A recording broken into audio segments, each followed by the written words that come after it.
சந்நிதியில் கட்டும் கட்டி சபரிமலை காடு தேடி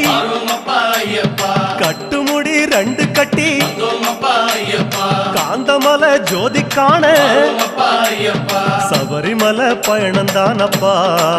சாமி வழி துணையா வந்து சேரப்பா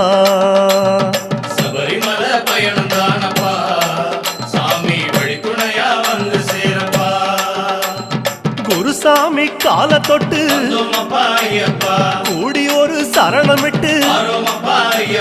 புலியேறும் பொன நினைச்சு புல்லரிக்க சரணமிட்டு காந்தமலை ஜோதியானவா எங்க காவலாக வந்து சேரப்பா